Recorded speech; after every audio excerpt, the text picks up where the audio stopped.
Louvado seja nosso Senhor Jesus Cristo, para sempre seja louvada sua Mãe Maria Santíssima.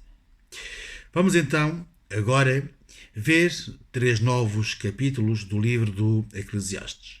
Vamos ver os capítulos 7, 8 e 9. Resumindo o que vamos ver agora e para entendermos do que vamos falar, teremos de partir de 2 ideias muito importantes.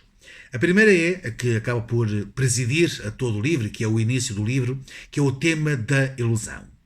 A ilusão da vida, onde tudo é ilusão. E a segunda ideia é que Colette vai quase romper a nossa forma de pensar, o nosso esquema mental. E quando isto acontece, rompendo, às vezes temos alguma dificuldade em perceber onde ele quer chegar. Mas rompendo o esquema mental que nós temos, nós vamos conseguir perceber de uma realidade que é esta: Deus. Deus na presença da humanidade. E logo no capítulo 7, Colette vai nos apresentar as máximas da sabedoria. Colette, ou quando lemos estas máximas da sabedoria, dá a sensação que Colette está a ser demasiado pessimista. Colette está a ser muito negativo. Mas, na verdade, Colette justifica este estar mais negativo porque, para ele, o positivo das coisas parece ser uma ilusão. E vejam que ele chega a dizer: mais vale ir a uma casa de luto do que a uma casa em festa. Mais vale a tristeza que o riso.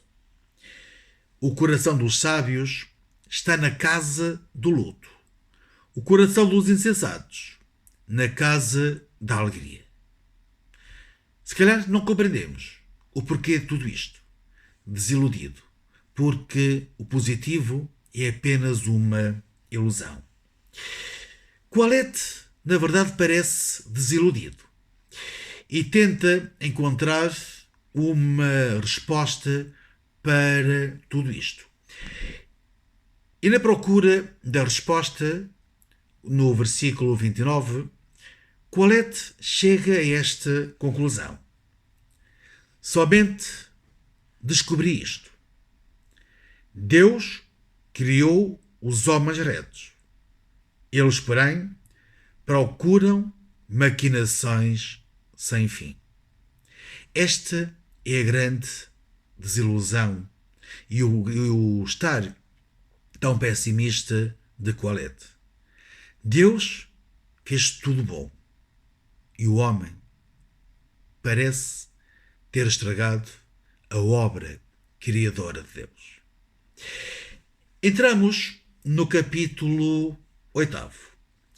E aqui Colette vai nos falar da consciência humana.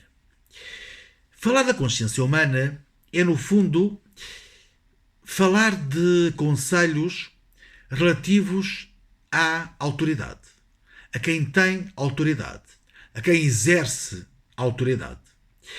Havia, inclusive em Israel, certos homens que, em nome de Deus, chegavam a ir ter com o rei para lhe pedir contas das suas ações. A consciência humana. O comportamento de quem tem autoridade e de quem exerce autoridade sobre o outro. No fundo, são duas grandes questões que Colette coloca. Primeira, quem se pode comparar ao sábio? Segunda, quem conhece a razão das coisas? Depois da consciência humana e com uma série de conselhos relativos ao exercício da autoridade humana, Colette vira então a sua ideia para Deus, nos capítulos 12 e 14. onde o juízo de Deus é insondável e incompreensível para a humanidade. O tal romper do esquema mental humano. O juízo de Deus é insondável e incompreensível para a humanidade. E então apresenta quase como uma solução, que é o temor a Deus. O temor de Deus é a única via segura, diz Colette, para o que tiver que acontecer na vida da humanidade. Aquilo que acontece na nossa vida acontece, deixemos que Deus atue. E os versículos 12 e 14 lembram exatamente esta ideia. Ainda que o pecador cometa 100 vezes o mal, ele vê a sua vida prolongada. E no versículo 14, outra ilusão. Há justos que são tratados como se tivessem sido ímpios. Não compreendemos, à luz da razão humana, estas afirmações. Mas vamos deixar que Deus um dia nos explique. Vamos deixar que um dia Deus rompa o nosso esquema mental, o nosso esquema e a nossa linha de pensamento. Porque olhando para a realidade humana e para o conhecimento humano, Colette chega a esta conclusão. Contemplei toda a obra de Deus e vi que o homem não pode descobrir tudo o que se faz debaixo do sol. Por muito conhecimento que se tenha, por muita tentativa de conhecer tanta e tanta coisa, estas realidades que escutamos, que mesmo que o pecador cometa 100 vezes o mal, ele acaba por ter uma vida prolongada, não se compreende. Não conseguimos compreender. E por isso depositemos os acontecimentos da vida nas mãos de Deus. Entregando os acontecimentos nas mãos de Deus, entramos então no capítulo 9. E o capítulo 9 começa com esta afirmação que eu vou ler, que é o capítulo 9, no versículo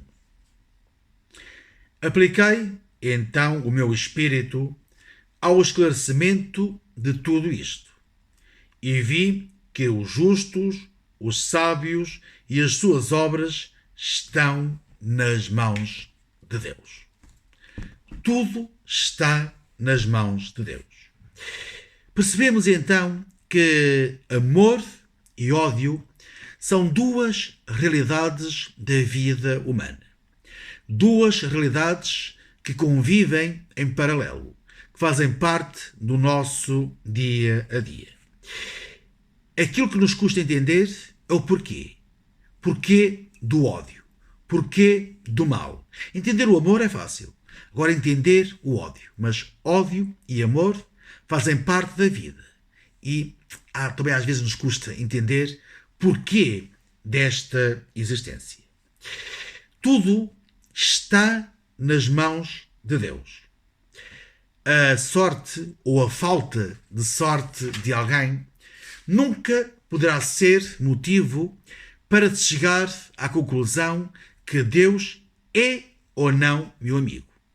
Não é pelo facto de eu ter pouca sorte que vou afirmar Deus não é meu amigo. Nem é pelo facto de eu ter muita sorte que posso afirmar Deus é meu amigo. Porquê? Porque tudo acontece igualmente a todos. Que é o que nos diz o versículo 2. Então, Colette coloca a questão: o que será melhor? No meio de toda esta confusão, o que será melhor? E vai e conclui, que é o versículo 5. Os que estão vivos sabem que hão de morrer, mas os mortos não sabem nada. Esta acaba por ser uma grande conclusão. Vejam o sentido profundo que tem esta ideia. Os que estão vivos sabem que hão de morrer, mas os mortos nada sabem. Colette apela à vida e convida a viver cada momento da sua existência humana e a fazer o que está nas nossas mãos. No fundo, a desfrutar da vida, a viver a vida de uma forma intensa.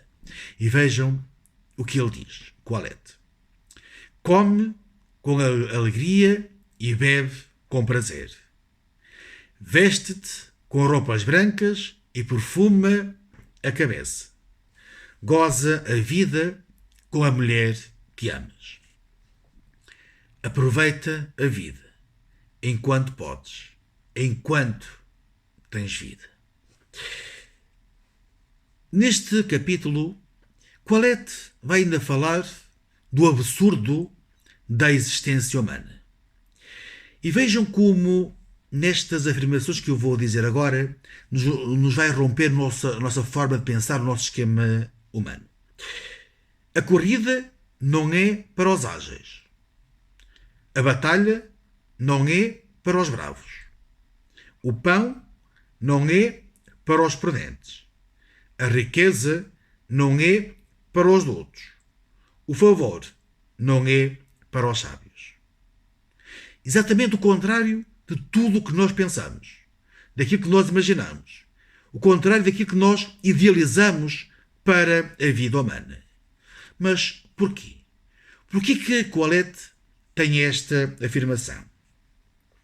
É que ouvir isto não soa nada, mas mesmo nada bem, porque vai contra a nossa lógica humana. Colette rompe o esquema humano